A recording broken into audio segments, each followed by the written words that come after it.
Biografia Nostradamus.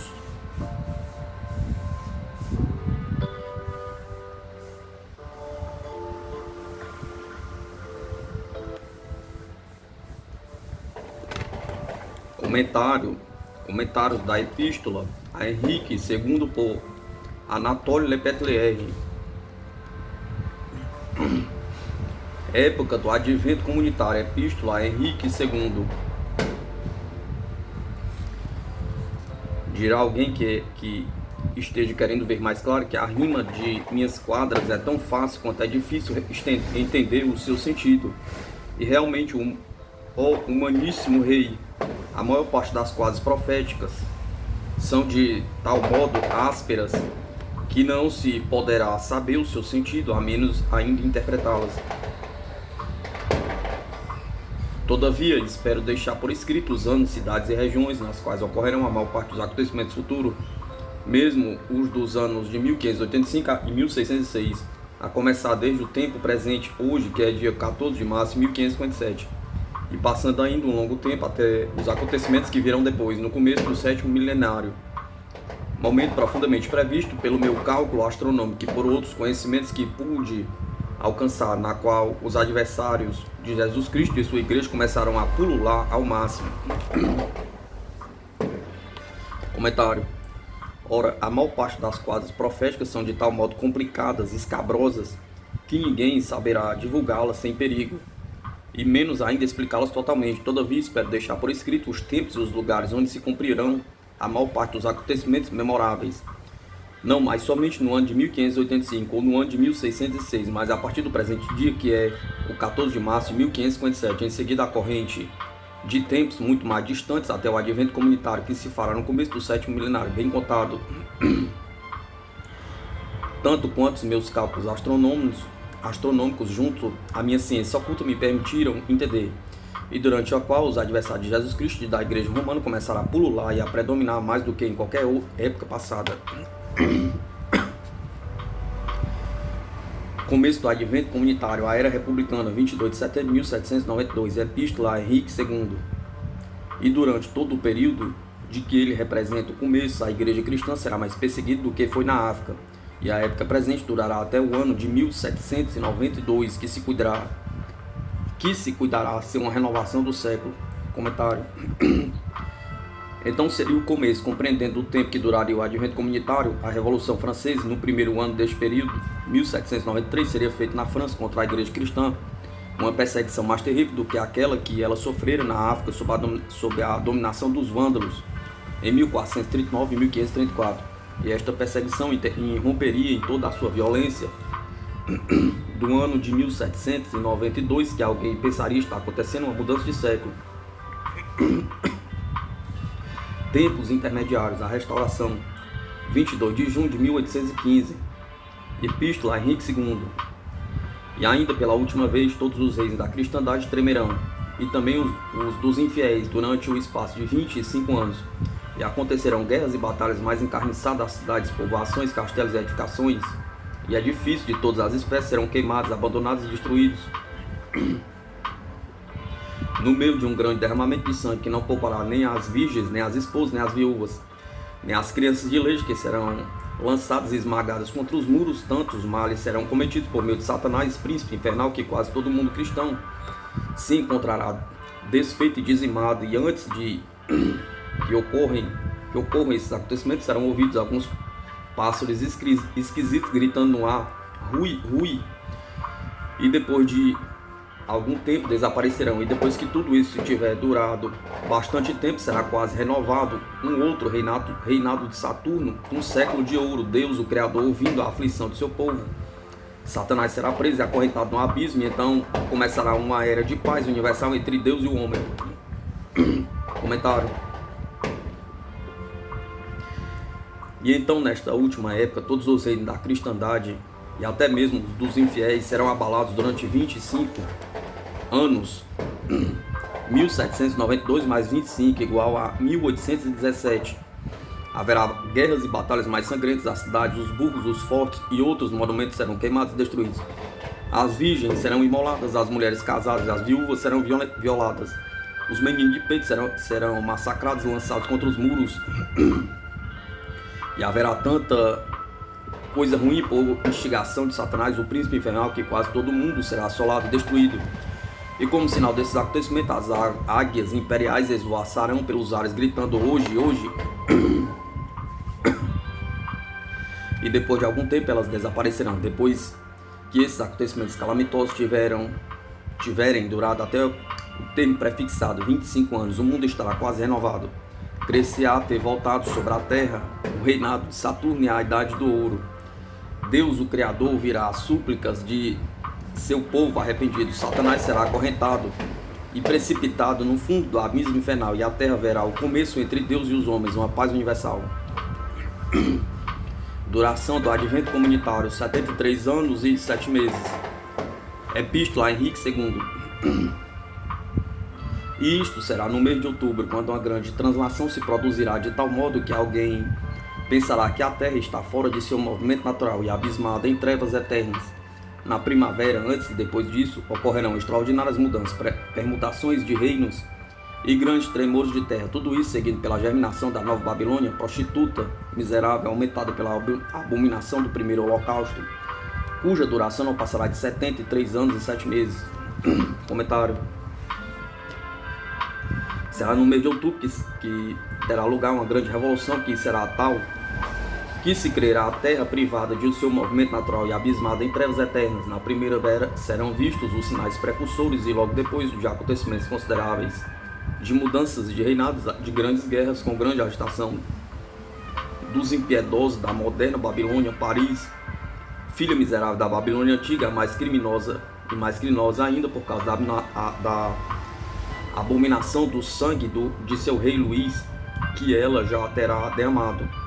Também não excederá ela o prazo de 73 anos e 7 meses. Marte, Júpiter e Saturno. Epístola a Henrique II. Todas essas imagens são adaptadas com exatidão, e através destes divinos escritos, as coisas celestes visíveis, a saber, em relação com Saturno, Júpiter e Marte e outros planetas conjuntos, como se verá melhor em certas quadras às minhas centúrias, eu poderei estabelecer meus cálculos ainda com maior precisão e fazer corresponder uns aos outros. Nota explicativa: todos os comentários modernos reconhecem que Nostradamus, obscuro por sistema e pouco interessado em levar sua obra ao nível das inteligências comuns, construiu sobre um plano abrupto um panorama muito complexo, cujos dados multiformes são suscetíveis de se coordenar como as diferentes espécies de um mosaico, graças a certos artifícios engenhosos, independente da construção latina das frases, que se faz necessário revestir de formas francesas, independente do jargão poliglota que torna preciso o uso de dicionário de todas as línguas faladas por Nostradamus. Existe uma chave das centúrias, e esta chave, mesmo quando alguém a conhece, tem dificuldade de usá-la através das inúmeras sinuosidades do oráculo.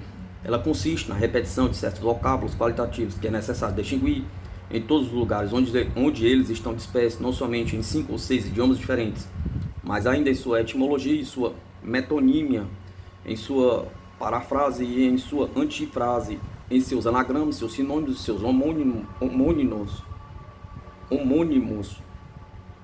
e até suas alusões mais ou menos inteligíveis, sobre as quais a fantasia de Nostradamus empreendeu disfarçá-los. Veja, por exemplo, um desses nomes especiais: Le Grand Chiren, o Grande Henrique, Henrique IV.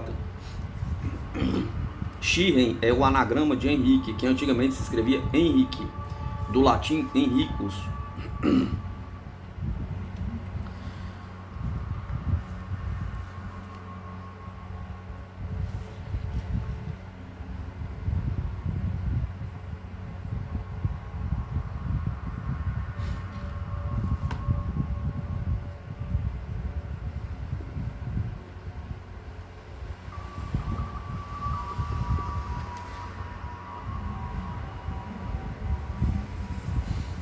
Aemation, Luís. Aemation era filho de Cefalo e de Aurora, que abriu ao sol as portas da manhã, e este nome metafórico deu certo para o rei Luís, que tomaria por emblema o sol com esta divisa: nec pluribus impar.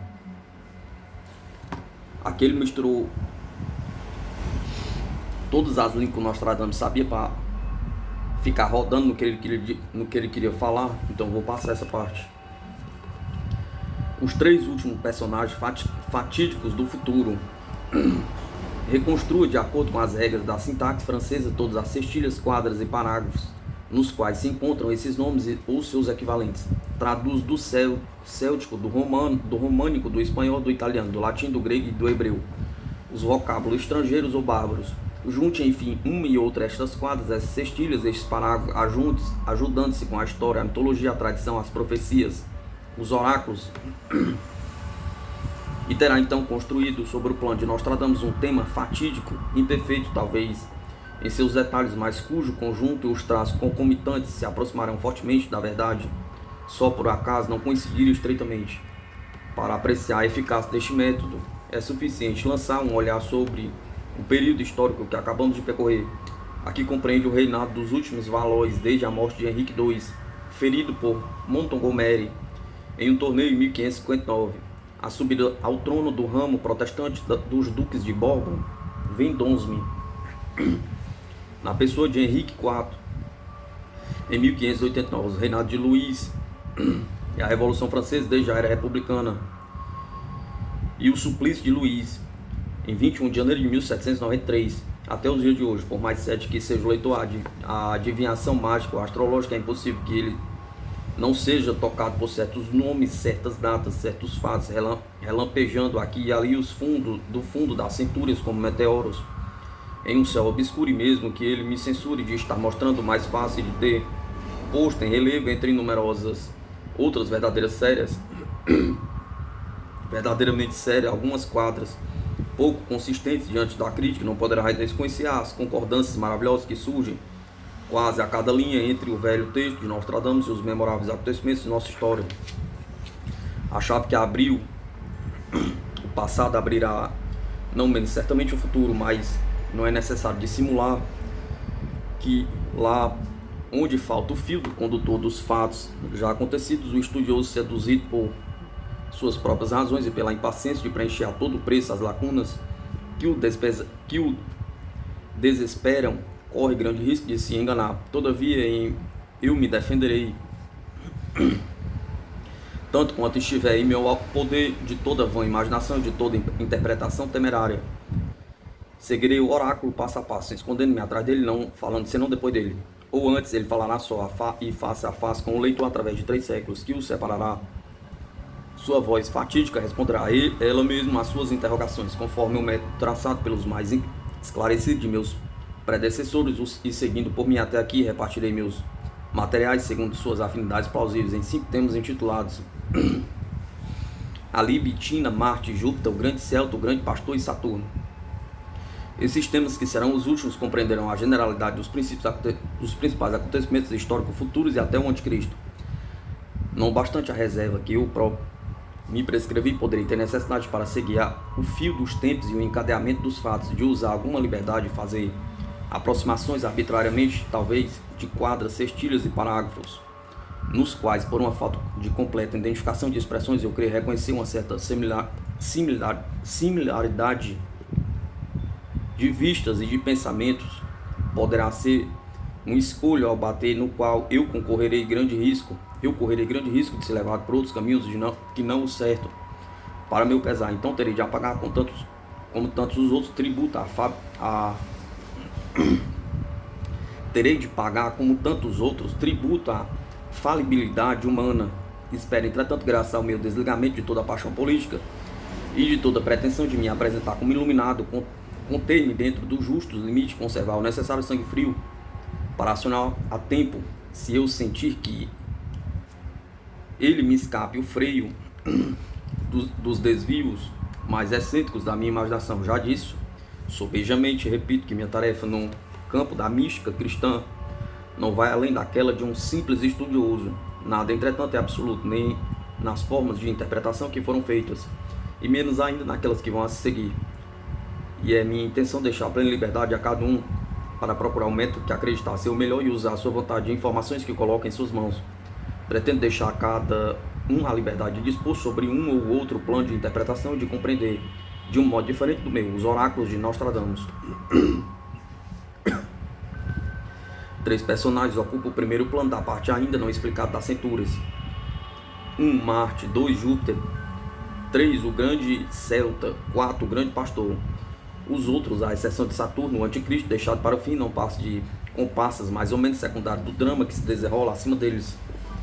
Quanto tempo ainda se passará até o momento marcado por Deus para seu surgimento diante da humanidade? Pergunta.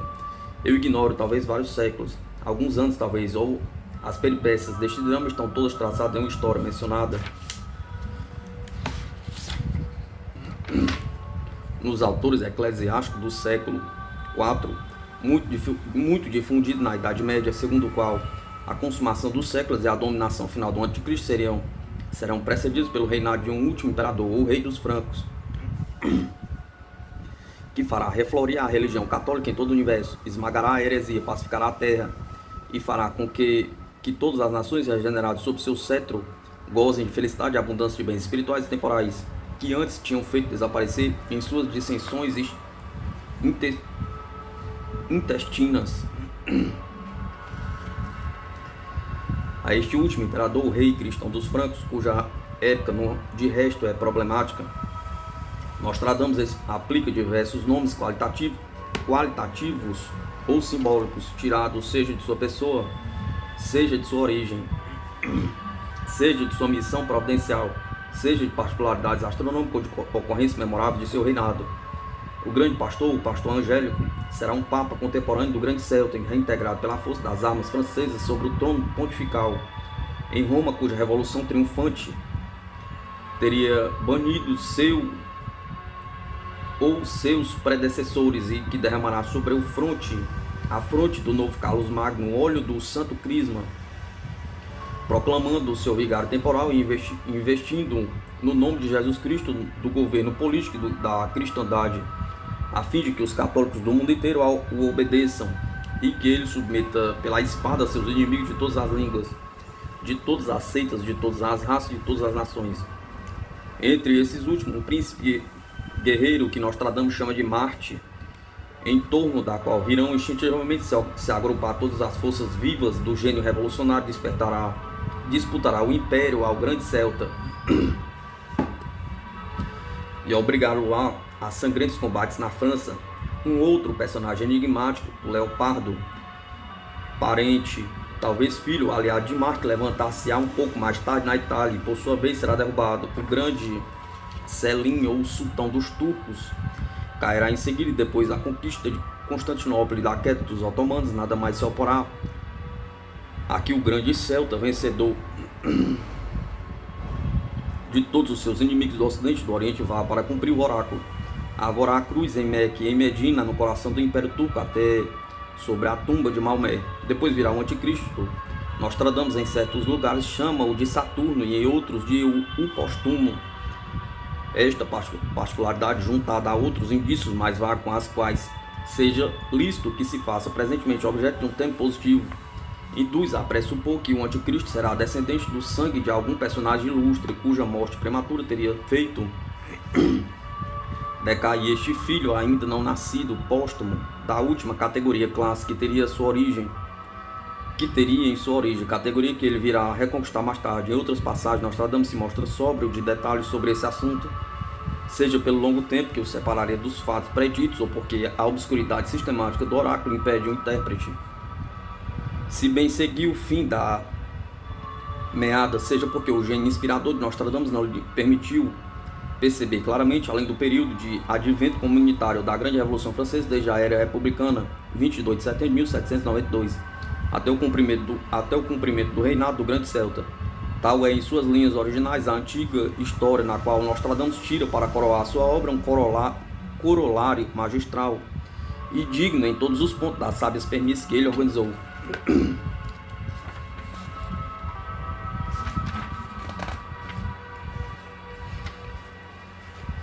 Certamente o estudo de hoje não se gaba de ter em tudo e sempre tocado justo no fundo do oráculo, nem de ter Agido o sentido enigmático deste último labirinto para alcançar o pensamento de Nostradamus em todos os seus velamentos, seria necessário se identificar com este pensamento, usar dos mesmos artifícios, proceder com ele e sair talvez do ciclo que um cristão não poderia franquear sem um excesso de temeridade. E mesmo quando afastado todo o escrúpulo, um livre pensador corajoso tivesse a audácia de seguir os passos do mesmo mestre e de evocar ele também nas sombras de uma noite de sexta-feira santa, segundo o rito pagão de Branchos, um ramo de loureiro na mão. O gênio vaporoso que respondia à invocação de Nostradamus no fundo de uma bacia constelada, colocado sobre o tripé de bronze e cheio de uma água mágica. Talvez este ensaio proibido pela igreja não terminará mais, e o experimentador presunçoso ou novato chegará a um capricho da sorte lá onde, por um destino não menos inexplicável, Nostradamus conseguiu excepcionalmente chegar. Que Nostradamus desenterrando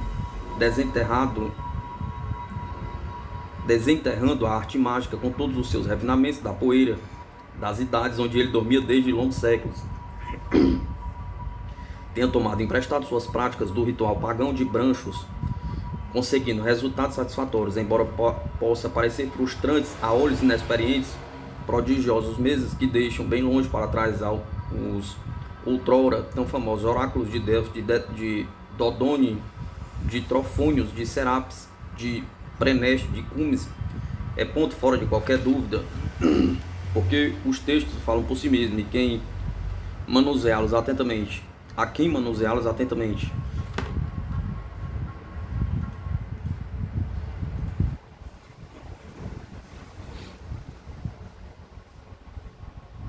mas não convém ao estudioso com base em tais sucessos Nostradamus tentar seguir o exemplo dele. Dócil às leis da igreja, ele se detém no limiar do pórtico defendido, abstendo-se de mergulhar lá dentro em um olhar profano, mas satisfeito, entretanto, de ter explorado cristanamente os contornos. Seu alvo será atingido sem nada praticar de ilícito, se ele conseguir demonstrar aos céticos eruditos como tem a satisfação de ter convencido a si mesmo pela análise gramatical de um texto 3 vezes secular, de cuja autenticidade a ninguém é permitido duvidar. Se ele conseguir demonstrar que existe realmente uma ordem sobrenatural distinta das funções, das secreções mais altas da vida orgânica, cheia de fenômenos inexplicáveis, cuja irradiação, por mais fraca que seja devido às trevas do intelecto humano, deve fazer nascer nele, mas não uma curiosidade mórbida, não mais o gosto pelas práticas suspeitas que a nada de positivo levam, mas o temor saltado do julgamento do Senhor, que o homem jamais ofenderá impunemente com a fé, a esperança, a caridade e todo o conjunto de virtudes teológicas que edificam a piedade, iluminando a alma e conduzindo um homem sábio pela inteligência dos desígnios providenciais a praticar a ciência do verdadeiro bem. Reinado de Marte. Epístola a Henrique II. Nascerá do ramo, desde muito tempo estéril, príncipe, que livrará o povo do universo de sua servidão benigna e voluntária, colocando sob a proteção de Marte, expoliando Júpiter de todas as suas honras e dignidades para se instalar na cidade livre, estabelecida e fixada em outra pequena Mesopotâmia. Interpretação: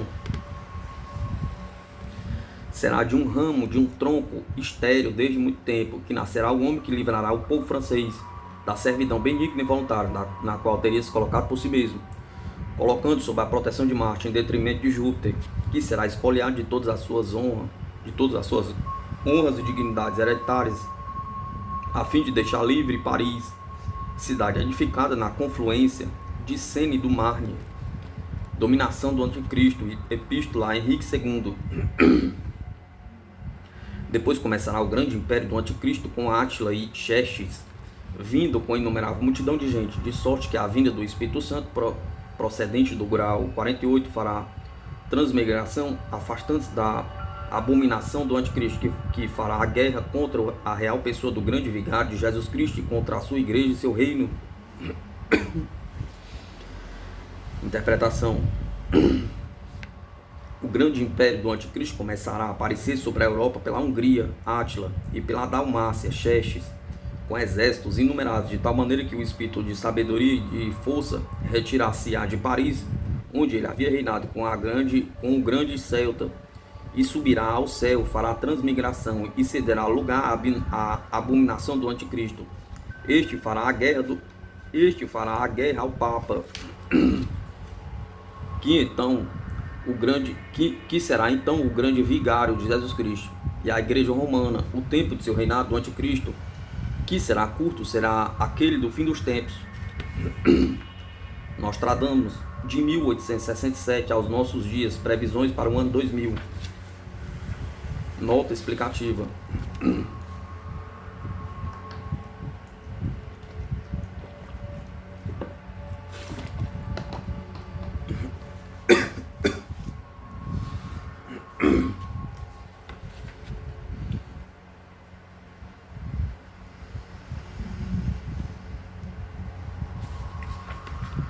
A admirável obra de Anatole Lepetlier sobre as profecias de Nostradamus, já comprovadamente cumpridas, encerrou-se em 1867. Antes de sua publicação, toda essa excitante matéria, de uma precisão sem dúvida não igualada até hoje por nenhum outro intérprete do Profeta de Salom, constitui a parte principal do volume 2 desta edição, compreendendo um espaço de 3 séculos de história da Europa, de 1557 a 1867. Para comentar a interpretação às profecias de Nostradamus referentes aos últimos 115 anos, 1867 a 1982, estendeu-se aos acontecimentos que poderão ocorrer até o ano 2000. Este trabalho é feito com base nos estudos do Dr. Serge Houtin, principalmente incluindo, quando se julgou útil, opiniões, esclarecimentos e intuições de vários outros estudiosos da obra nostradâmica, inclusive aparecendo aqui e ali a nossa modesta colaboração pessoal, quando tal cometimento não nos pareceu muito temerário. Anatole Lepetlier, apoiado em sua indiscutível capacidade, interpretou também algumas das profecias de Nostradamus, que coincidência entre o ano de 1866 até o aparecimento do Anticristo. Estudos que ele denominou de fragmentos fatídicos, encontrados em nosso volume 2, na interpretação da Epístola a Henrique, rei da França II, neste volume. Todavia, nós que somos testemunhos dos fatos da história de 1867 até os nossos dias, estamos melhor situados do que Lepetlier para fazer a ligação entre estes mesmos fatos e as profecias de Nostradamus de 1867 até os nossos dias. É surpreendente a faculdade de evidência de Nostradamus, sobretudo sobre os fatos históricos que se desenrolariam no porvir de sua existência sobre a face da Terra. A ele parece ter sido concedido o fantástico dom de ver imagens referentes aos acontecimentos do futuro, inclusive daqueles da era contemporânea.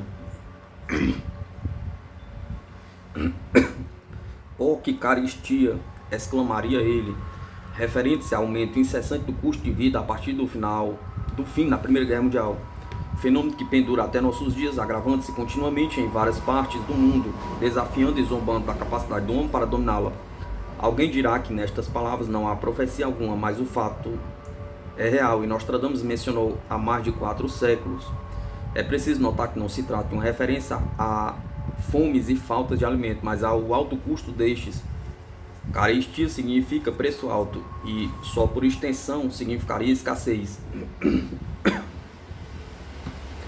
Ele denunciou a inflação, que não poderia ser melhor definida sob o ponto de vista da circulação monetária do que pelas grandes emissões de papel moeda, sem o correspondente lastro metálico.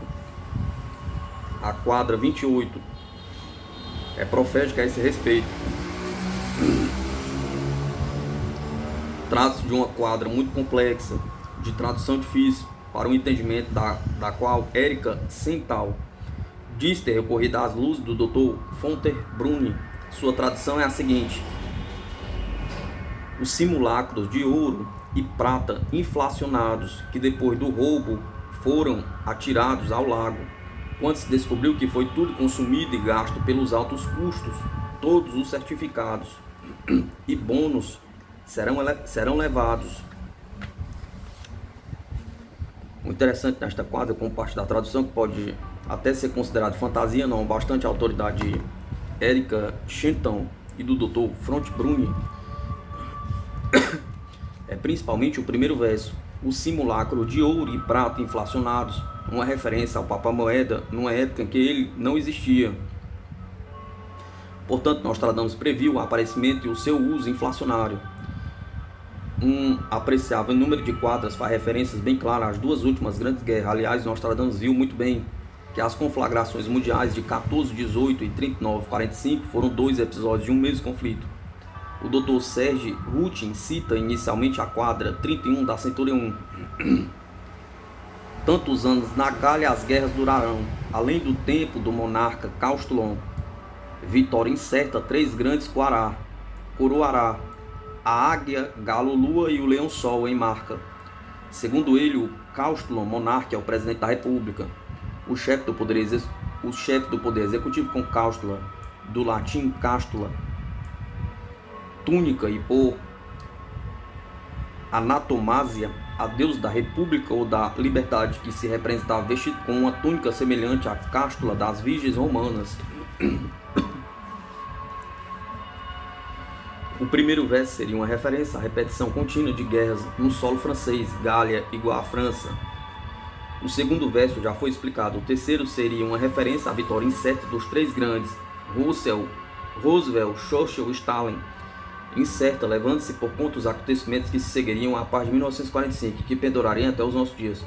Há uma divergência no quarto verso. Se a águia estiver aí representando os Estados Unidos da América, o leão a Inglaterra, o galo certamente representa a França, não a Rússia. Todavia não se deve esquecer de que Nostradamus era francês e que Charles de Gaulle, herói de sua pátria, foi considerado o quarto grande da época. Nostradamus certamente o incluiria com Roosevelt, Churchill, ignorando o ditador soviético. Prosseguindo, acompanhando o estudo do Dr. Serge Rutin, ele cita a quadra 18 da Centúria 3 como se referindo aos mortíferos combates da Primeira Guerra Mundial, com os terríveis bombardeios sobre Reims. Depois da chuva leitosa bastante longa, em vários lugares do Reims, os raios tocarão. Oh, que conflito sangrento sobre eles se descarrega! Pais e filhos de reis não ousarão se aproximar. Não atinamos com o significado de chuva leitosa, nem encontramos dados esclarecedores dos autores consultados.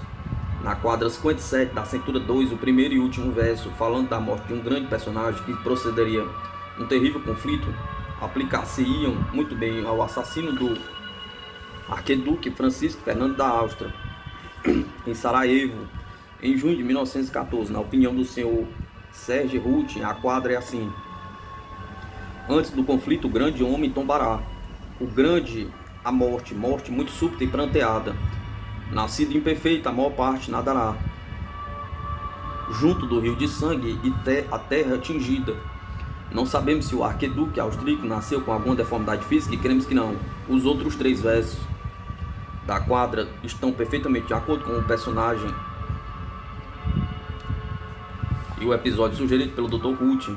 No entanto, o próprio Nostradamus avisou que escrevera com frases obscuras as suas profecias. Pessoalmente, não apreciamos a interpretação de um verso isolado em uma quadra, mas há casos em que tal procedimento se impõe. O último verso da quadra 50 da Centúria 5 é um exemplo.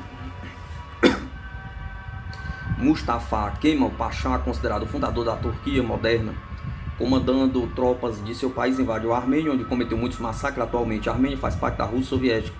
Nostradamus parece ter consagrado toda uma quadra para descrever a terrível epidemia que se chamou de gripe espanhola.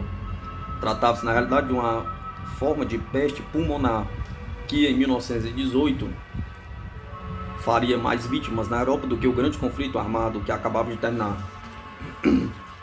A horrível guerra que no Ocidente se prepara, no ano que se seguir, virá a peste, tão poderosa que jovens, velhos, nem animais escaparão. Sangue, fogo, Mercúrio, Marte e Júpiter na França.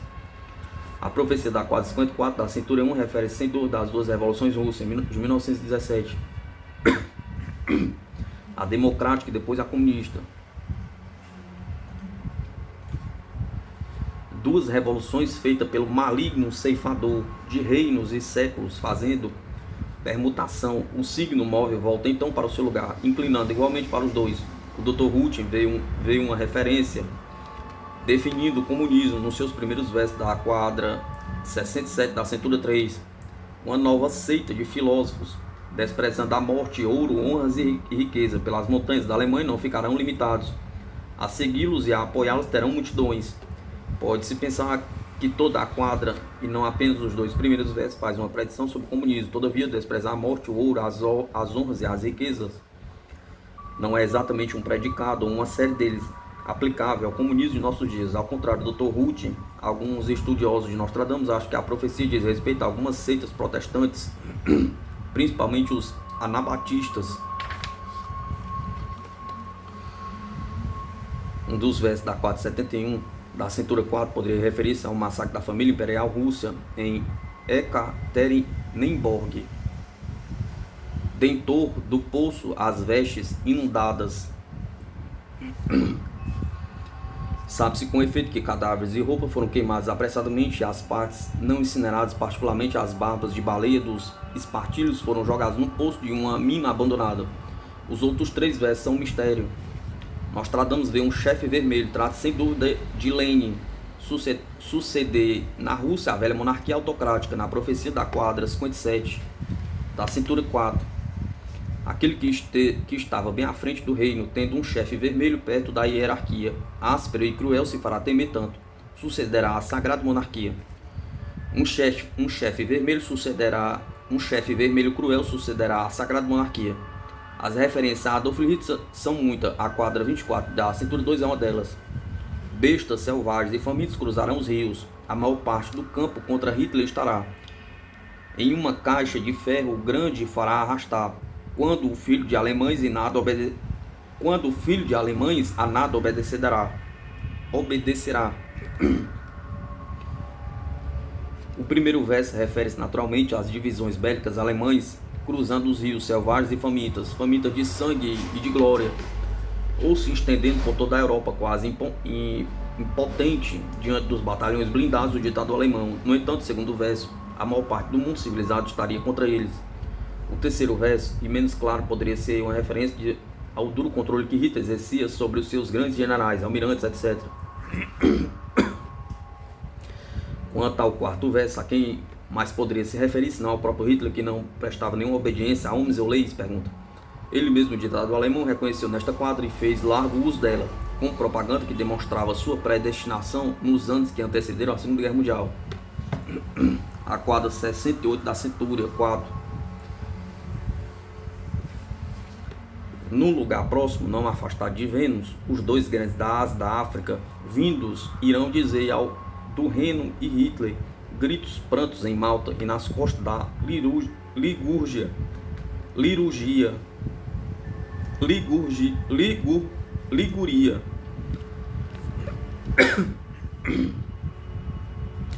Aceitando-se que Vênus possa ser tomado como Veneza, sabe-se que Hitler e Mussolini, ao passo de Brenner, não longe dessa cidade, para assinar um acordo tripartite com os japoneses, que criou o eixo Roma-Berlim-Tóquio. O último verso refere-se ao bloqueio de Malta pelos italianos e os bombardeios das costas italianas pela marinha inglesa baseada em Gibraltar. Sobre o mesmo assunto, ainda trata a quadra 29 da cintura 5. A liberdade não será recuperada. Apossar-se-á dela um negro vaidoso, vilão iníquo. O assunto do pontifício será tratado por Hitler, a República de Veneza insultada.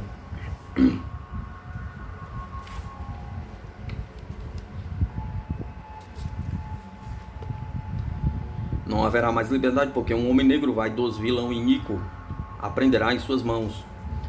A referência a Mussolini é muito clara. Um homem negro é sem dúvida uma classificação dos fascistas que usavam camisas negras, como o seu chefe fanfarrão de 1934 a 1938.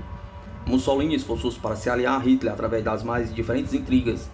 O assunto do Papa diz respeito à concordata feita por ele com Mussolini, que traria muitos problemas para a Itália.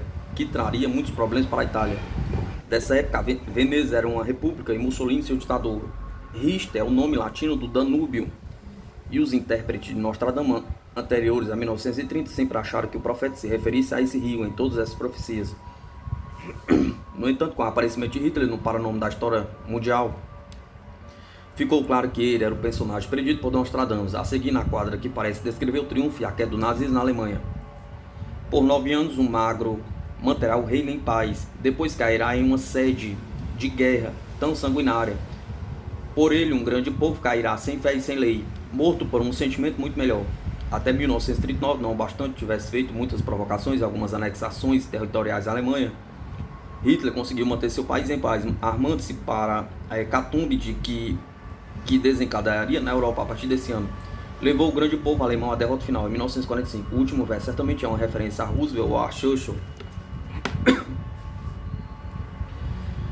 mais pitoresco é este engraçado retrato resumido numa expressão que é uma imagem do ditador alemão, a quadra 81 da cintura 3.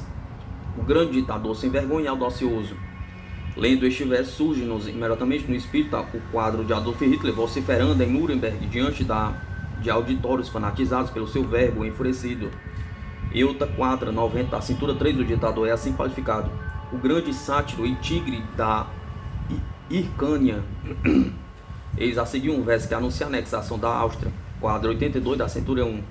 Viena é o país da Áustria, Viena e o país da Áustria tremerão. Várias quadras das cinturas fazem referências bem claras à Guerra Civil Espanhola, com preparação dela.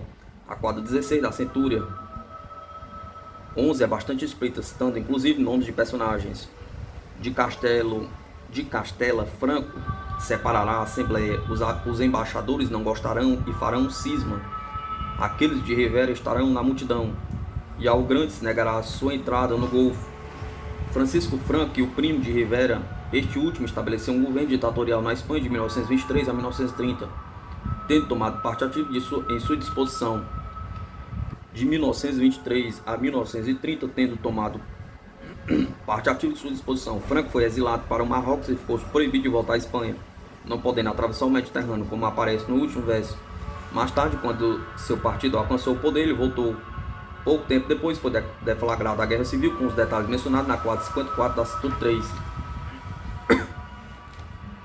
Um dos maiores fugirá para a Espanha, que de uma grande ferida virá a sangrar, passando as tropas por cima das altas montanhas, devastando tudo, depois em paz reinará. Em 1936, o general Franco foi mandado para as Ilhas Canárias como governador militar, porque sua presença era incômoda na Espanha. Para o governo republicano inconformado, ele foi para o Marrocos e de lá voltou para a Espanha, quando começou uma rebelião que descambou para a Guerra Civil. Seu país sangraria de uma grande ferida. O filho entre irmãos, que resultaria em mais de 600 mil mortos. Tropas italianas e alemães atravessaram os Pirineus em apoio ao caudilho.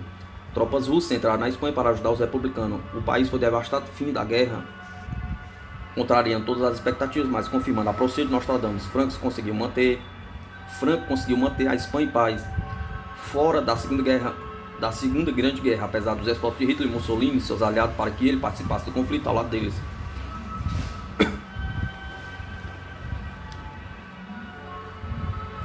A ocupação da França pelas tropas alemãs é o objetivo de várias quadras das centúrias. A Guerra Relâmpago de maio-junho de 1940, com a investida irresistível dos blindados alemães através do território francês. Quadra 79 da cintura 2. Os novos vindos, o lugar fortificado estará sem defesa. Ocuparão o lugar que ficará inabitável. Prados, casas, campos, cidades tomarão à vontade. Fome, peste e guerra em terras de lavoura. Nas suas visões, Nostradamus se revela particularmente impressionado pelo espetáculo de armas mortíferas que no seu tempo não era concebível, exceto no cérebro de um prodigioso precursor como Leonardo da Vinci. Os terríveis bombardeios aéreos da Segunda Guerra Mundial parecem tê-los impressionado especialmente, coincidido com o aparecimento de ditaduras ainda mais impiedosas do que as tiranias do passado. É o caso da quadra 16 da cintura 2, que Anatole Lepetelier interpreta como sendo uma profecia referente ao futuro. O Dr. Serge Utin e outros autores preferem ligar os acontecimentos de 1939 e 1945. Em Nápoles, Palermo, Sicília, Siracusa, novos tiranos, relâmpagos, fogos do céu. Uma força de Londres, Chente, Bruxelas e Susa. Grande hecatombe e os triunfadores farão festa. Os novos tiranos destas e de todas as cidades italianas são Mussolini e seus camisas pretas. Relâmpagos e fogos no céu correspondem aos bombardeios aéreos em que o país foi submetido. As forças aliadas contra-atacam, vencem a guerra e fazem festas. O regozijo natural dos vencedores, não bastante o alto custo da vitória. Ainda sobre o emprego militar dos aviões, o Dr. Serge Ruth cita o primeiro verso da quadra 43 da cintura 4.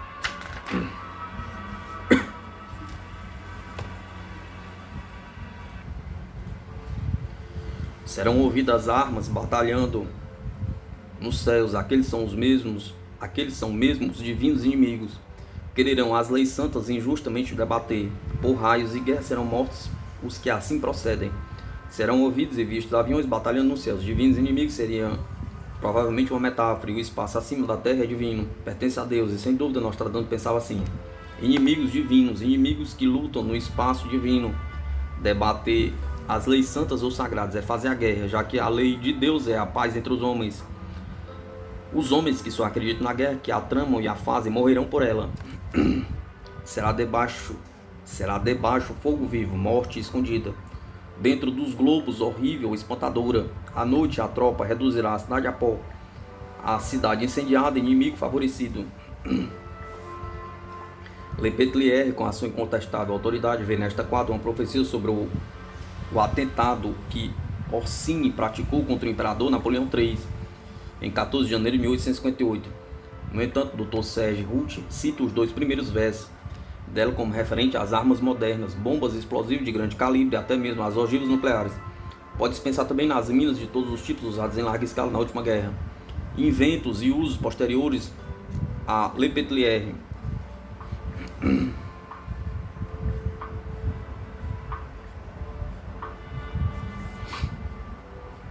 É importante ter em mente que nenhum desses engenhos mortíferos existiu no tempo de Nostradamus, e sua antivisão deles é um fato inegável. Uma visão sob maneira aterrorizante é da quadra 7 da cintura 3. Fogo no céu caindo sobre os fugitivos. O próximo conflito será dos corvos se batendo. Da terra se grita por ajuda e socorro celeste. Quando perto dos muros estiverem os agressores, os aviões alemães picando sobre as tropas francesas em retirada. Em maio e junho de 1940, misturadas as colunas desordenadas de refugiados. O segundo verso é apocalíptico. Os corvos disputando os cadáveres insepultos da terra, sabia um incessante, clamou aos céus, mas o inimigo não dava trégua, matando, destruindo sem cessar. Os versos da 434 da cintura 4 são espantosamente precisos. Berlim, onde Hitler se entrincheirou no seu bunker com os últimos companheiros de sua trágica aventura, é invadido pelas tropas russas. O animal está intocado e os caçadores o cercam. A máquina de fogo voador virá perturbar o grande chefe cercado. Dentro será tal a sedição que em desespero ficarão os abandonados. Hitler tinha o verdadeiro pavor de ser preso por militares russos. O fato de ter sido cercado por eles possivelmente influiu na sua decisão de cometer o suicídio. O vocábulo sedição no terceiro verso pode perfeitamente ser substituído por discussão que deve ter sido travada entre ele e seus subordinados, levando todos ao desespero. Voltando um pouco atrás, o Dr. Serge Ruth diz que, por mais fantástico que possa parecer, Nostradamus viu muito bem a subida ao poder do Marechal Pentain em junho de 1940, depois do voto desvairado do parlamento. Segundo ele, tal visão está na profecia dos 2 primeiros versos da 461 da cintura 1. A república miserável e infeliz será arruinada pelo novo magistrado. Sobre o Marechal Pentain e seu governo, a 478 da cintura 1 é interessante. O Dr. Ruth faz referência apenas ao primeiro verso, mas nós preferimos trabalhar sobre a quadra completa. De um chefe velho nascerá um idiota, degenerado de saber e da guerra. O chefe da França, por sua irmã, é temido. Campos divididos, cedidos aos soldados.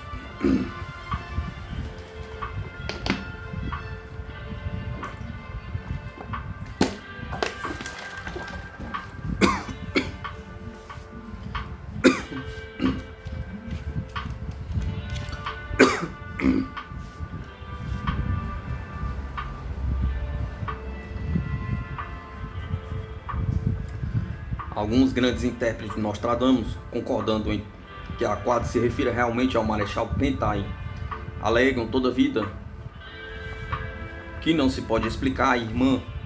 Pensamos que o profeta tenha se referido à Inglaterra, a irmã de armas, a aliada da guerra, que não confiava no bom desempenho do velho cabo de guerra francês, nas circunstâncias de então, que, como nós, tem se detido demoradamente e se enfado e sem enfado sobre as profecias de Nostradamus. Sabe que ele poderia, sem nenhuma dúvida, ter tido a presciência deste detalhe do evento. Sobre os conflitos árabes e israelenses no Oriente Médio, a quadra 97 da cintura 3 diz o seguinte: nova lei, terra nova ocupará.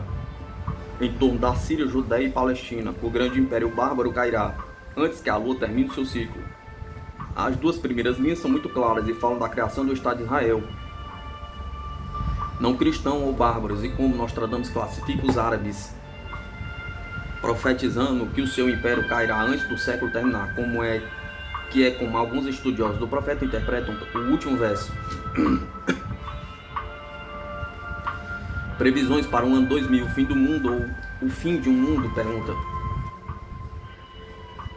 À medida que nos aproximamos do ano 2000, desenvolve-se no mundo ocidental um fenômeno que pode ser comparado ao que perturbou a cristandade ao se aproximar o fim do primeiro milênio depois do Cristo.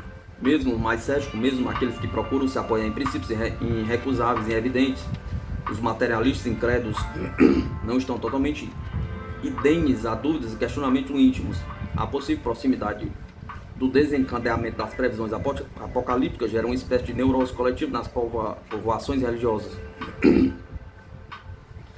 com reflexos inegáveis na comunidade geral dos povos de todas as latitudes. Desde vários séculos, muitos profetas, adivinhos e videntes anunciaram que o ano 2000 da era cristã coincidiria com os últimos tempos descritos pelo Apocalipse. Nostradamus se inclui entre eles. Um monge alemão, cujo nome não ficou registrado para nós, mas que foi contemporâneo de Luiz, fez uma descrição surpreendente exata de que estaria acontecendo nos nossos dias. Por mais estranho que um ou outro século tenha podido ser o século XX, todavia será o mais estranho de todos. Será uma época cheia de terrores e de misérias para todos os homens sobre a terra. Tudo o que se puder imaginar de mal e desagradável acontecerá neste século. No começo de muitos países, os príncipes se revoltarão contra os seus progenitores, os cidadãos contra as autoridades constituídas, as crianças contra seus pais, os pagãos contra Deus e povos inteiros contra a ordem estabelecida. Explodirá uma guerra, na qual as balas cairão do céu. E depois acontecerá uma segunda guerra, durante a qual quase toda a criação será destruída. Grandes desastres de fortunas e de bens acontecerão, e muitas lágrimas serão derramadas.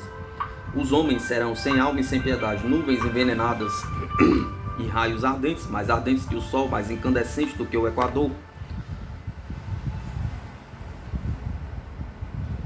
Fortalezas rolantes de ferro, navios voadores cheios de bombas terríveis e de flechas, estrelas cadentes mortais e fogo sulfuroso destruirão grandes cidades. Este século será o mais estranho de todos os séculos, pois todos os homens loucos por si mesmos e pelo mundo destruir-se-ão uns aos outros. No que se refere aos acontecimentos futuros, Nostradamus também não é otimista. As centúrias não nos tranquilizam quanto ao porvir, ponto diante de nossos olhos uma quadra sem superfícies planas, onde as subidas íngremes e as descidas para precipícios insondáveis nos acenam com uma jornada nas mais difíceis. Nostradamus anuncia perseguições crescentes da Igreja Católica. A quadra 73 da cintura 5 fala delas. Perseguida será a Igreja de Deus e os santos templos serão explodidos. A mãe na camisa meterá o filho nu. Os árabes se aliarão aos poloneses. O último verso faz alusão ao apoio dado ao nacionalismo pan-árabe pelo Bloco das Nações Comunistas. Dois versos anunciam a tomada de Roma pelos albaneses. Os albaneses passarão dentro de Roma. E o segundo é o da 446 da cintura 5. E Roma será lesada pelos albaneses.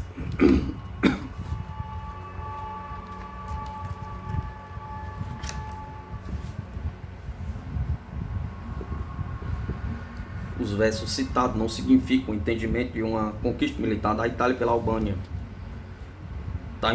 Tal interpretação soaria absurda. A referência apenas no sentido religioso. A Albânia foi o primeiro estado europeu que passou para a órbita do comunismo maoísta, sob a sua forma mais radical, proscrevendo todo o culto religioso público em termos religiosos. Roma, a Igreja Católica, foi lesada pelos albaneses.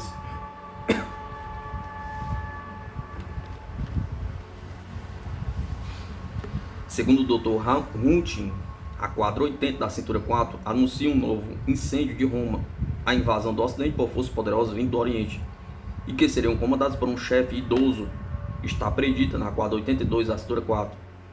Multidão se aproxima vinda da Esclavônia, o destruirá, arruinará a velha cidade. Esclavônia é uma referência à Europa Oriental, mas tratar-se-ia necessariamente de uma invasão militar à maneira do famoso perigo amarelo da imaginação popular, ou de uma conquista ideológica, social e econômica? Pergunta. De qualquer forma, Nostradamus parece acreditar no fim inevitável da igreja, conforme se lê na quadra 4 da cintura 1. Então se perderá o barco do papado. O profeta provincial parece anunciar de uma maneira muito precisa o assassinato de um papa quando ele visitar a cidade banhada por 2 rios. Evidentemente, o nosso pensamento aponta para Lyon, por ser a única cidade europeia que goza dessa particularidade. Trata-se da quadra 97 da cintura 2. Romano Pontifício, não te aproximes da cidade banhada por 2 rios, teu sangue derramará naquele lugar. Tu e os teus, quando florir a rosa. Dr. Sérgio Runte cita a quadra acima, propondo a sua realização através de um possível acontecimento futuro. Todavia, há autores que já encontraram o cumprimento dessa profecia em um episódio do passado, em 1799. Depois de os franceses invadirem Roma, prenderam o Papa Pio IV em Valência. Os 2 rios que fazem confluência na cidade de Lyon são o Rodano e o Saône. Pio sofreu um forte ataque de vômitos no verão, quando as rosas floresceram, e morreu lançando seu sangue em golfadas pela boca. Tu e os teus, de que fala o último verso, seria uma referência aos 32 padres que tinham sido aprisionados junto com o Papa, sem que todavia eles tivessem necessariamente de morrer com ele. No entanto, quem pode asseverar que não haverá um episódio futuro que se enquadre tão bem ou melhor do que o citado como cumprimento da profecia desta quadra? Pergunta. A razão pode estar com o Dr. Ruth. A quadra 65 da cintura 3 fala do encontro do túmulo de São Pedro e da eleição de um novo Papa, que se seguirá a esta descoberta em condições bastante estranhas. Quando o sepulcro do grande romano foi encontrado, no dia seguinte será eleito um pontifício. Pelo Senado, ele não será aprovado, envenenando seu sangue no cálice sagrado. É suposição geral que o primeiro verso se referia à descoberta do túmulo de São Pedro, em seguida a qual haveria a eleição de um novo Papa. Não se sabe a razão, esse pontifício não será aprovado pelo Sínodo. Seguinte suas hipóteses para o 4º verso: o seu sangue seria venenoso para o cálice sagrado, ou ele seria envenenado. A essa altura de seu trabalho, Dr. Sérgio Runte, que faz apenas a citação dessa quadra, não sendo o autor da explicação dada por nós com base em outros autores, diz o seguinte: damos esta leitura com todas as reservas. Não é preciso dizer, pois a leitura dos intérpretes de Nostradamus deixa facilmente perceber erros que depois do acontecimento parecem ridículos, cometidos quando eles se arriscam por demasia precisão a perscrutar o futuro ainda não realizado durante a sua vida. Após essa expressiva declaração do Dr. Ruth, que achamos por bem colocar em destaque, continuamos a acompanhá-lo quando ele disse que haveria, antes do inevitável fim da igreja, um período de renovação efêmera, coincidindo com o reino do grande monarca, precedendo o do anticristo, citado na quadra 74 da cintura 5. De sangue troiano nascerá coração germânico, que alcançará um tão alto poderio. Para fora expulsará nação estrangeira árabe, devolvendo à igreja a sua antiga proeminência. O leitor encontrará no volume 2 a interpretação desta quadra, conforme foi feito pelo Anatole Lepetlier. Difere totalmente da do Dr. Ruth. Segundo este, o grande monarca do Ocidente seria um descendente legítimo dos reis francos, os quais, segundo a tradição, teriam tido os troianos como antepassados. Durante o reinado deste grande monarca, haveria um recrudescimento temporário em poderio francês, um segundo canto do galo.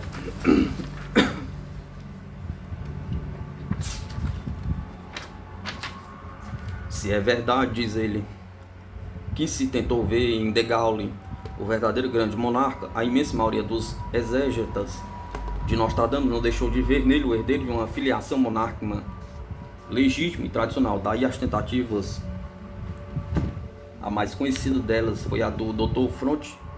Fontbrunn, para descobrir o rei perdido e futuro grande monarca na pessoa de um descendentes do Delfim Luiz, invadido do templo. Segundo alguns historiadores, ele teria sido morto no templo, criança ainda.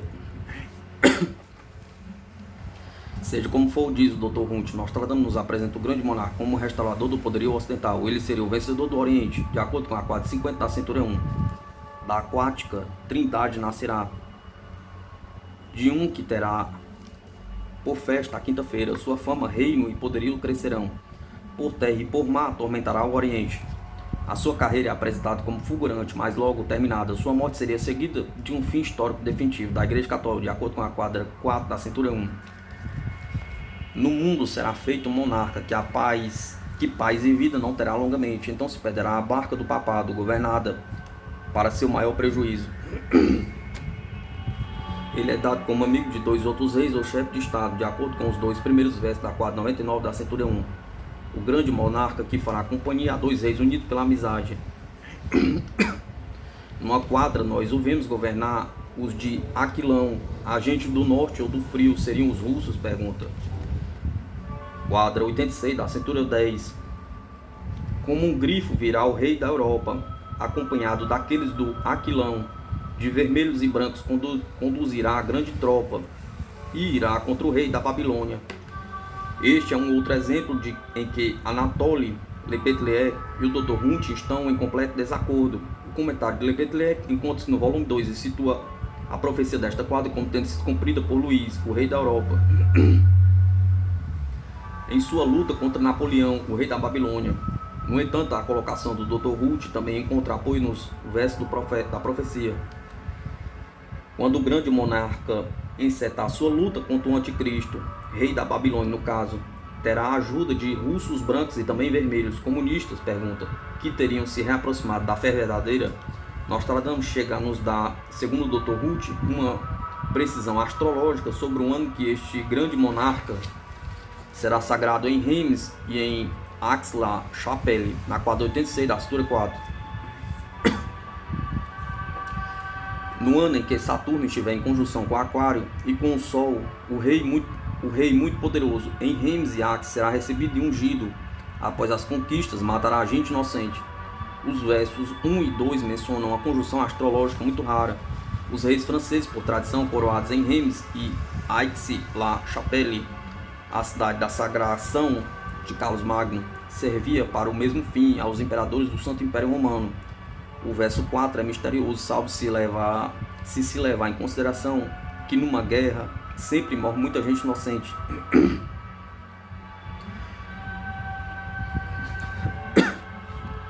Este grande monarca, pelo que se depreende dessas profecias, não seria apenas um rei da França, mas um imperador do Ocidente. Não seria apenas um poderoso chefe de Estado, seria também a regeneração temporária da igreja, a calmaria antes dos últimos tempos. A epístola a Henrique II diz assim: e depois nascerá do 50 grau, do 50º grau, aquele que renovará toda a igreja cristã, aquele que tinha ficado por um longo tempo estéril. Ele libertará o povo universal da servidão dos clérigos, e o Espírito Santo tornar-se a grande vigário de Jesus Cristo e de sua igreja. Este grande monarca não seria, aliás, apenas o herdeiro direto dos antigos legítimos reis da França, seria também um homem investido de uma alta missão iniciática em relação, pode-se pensar, com o ressurgimento da Ordem do Templo. A este respeito, Raymond Bernard, grão-mestre da Rosa Cruz para os países da língua francesa, relata num dos capítulos do seu livro As Casas Secretas da Rosa Cruz, sob o título Encontro Secreto em Roma, tem assistido na cripta do mosteiro de São Nilo, perto da capital italiana,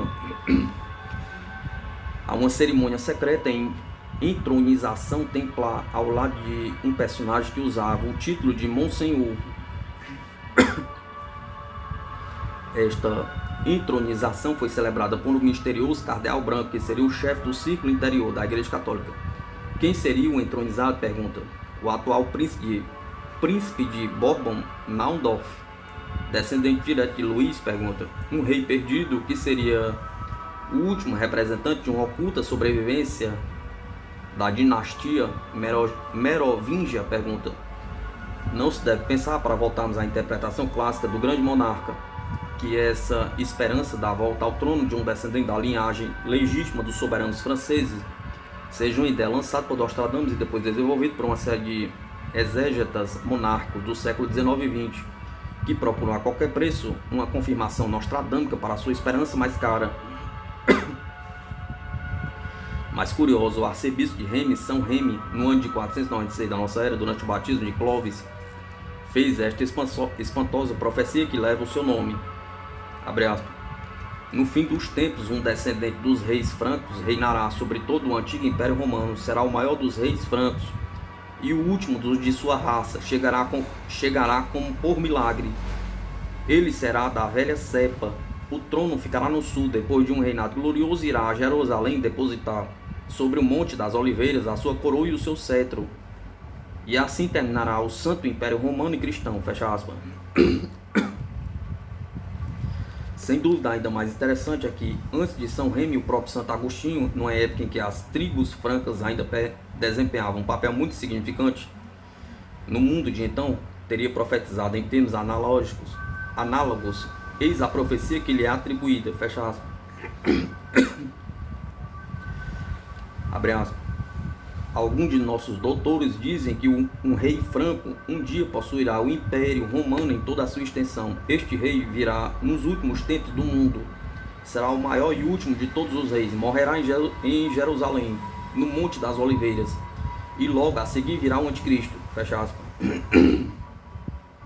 Quando todos esses profetas, inclusive Nostradamus, falaram do fim dos tempos, estaria se referindo verdadeiramente a um fim definitivo do mundo, ou seus avisos proféticos visariam apenas prevenir para o fim de um ciclo da civilização? Pergunta.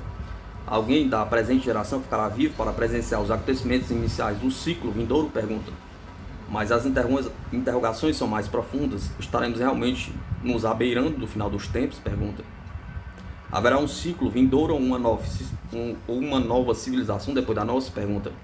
Todavia, há uma resposta mais inquietante ainda. E se tudo isso não passar de uma grande mentira? Pergunta. Dirá alguém. Pode ser, mas e se tudo for uma grande verdade? Pergunta. Biografia de Nostradamus.